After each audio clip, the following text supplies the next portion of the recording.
Regardez la course là, bien droit, hydraté.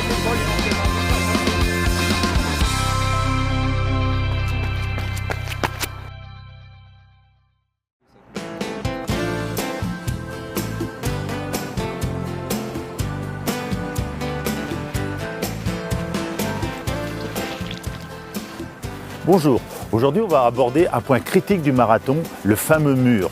Lorsque vous êtes débutant, c'est vraiment quelque chose, vous vous posez beaucoup de questions sur ce mur. Et Dominique, qu'est-ce que c'est le mur du marathon? Qu'est-ce que c'est que le mur du marathon?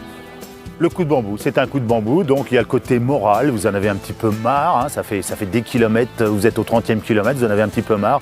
Et puis le côté physique aussi, vous avez l'impression de ne plus avoir de réserve, hein, il n'y a plus de source d'énergie. Et comment éviter ce mur du marathon? Naturellement, dans votre préparation, les erreurs à ne pas faire et le jour de la course. Donc à l'entraînement, arriver frais le jour du marathon, ne pas être surentraîné et le jour de la course, respecter l'allure que vous aviez programmée. Alors naturellement, attention à l'euphorie du départ. Vous êtes dans la foule, ça vous semble facile et ça vous emmènerait vite à un sur-régime que vous paierez cash vers le 30e kilomètre. Voilà, donc vous êtes investi depuis des mois, depuis des semaines. Ça serait peut-être bête de tout gâcher ces derniers jours. Donc à l'entraînement, vous êtes bien hydraté.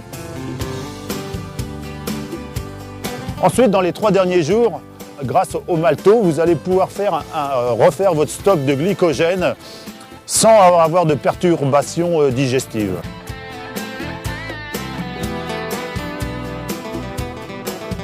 Le jour de la course, ce qui est important, c'est d'avoir un repas digeste et énergétique. Ce que je vous conseille, c'est 1h30 avant l'incontournable gâteau sport. Vous êtes sur la zone de départ, ce que je vous conseille, c'est de prendre la boisson d'attente qui va stabiliser votre glycémie et qui va maintenir votre potentiel énergétique. Vous êtes au maximum de vos réserves énergétiques, le départ est donné. Maintenant, soyez vigilants sur votre alimentation durant l'épreuve. Durant votre marathon, la prise de gel se fera de la manière suivante. Le gel vert antioxydant se prendra au 5e kilomètre et au semi-marathon. Le gel Energix gris se prendra au 10, 15, 25 et 30e kilomètre. Et pour terminer la course, au 35e kilomètre, le gel jaune coup de fouet.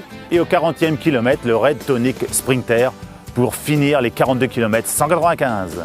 Le conseil pour la prise de ces gels, c'est de le prendre 200 à 300 mètres avant un ravitaillement et ensuite de vous hydrater. Tous ces produits, vous allez les retrouver dans le pack marathon Oversteam avec la ceinture porte-gel qui va vous faciliter le transport de vos gels durant le marathon.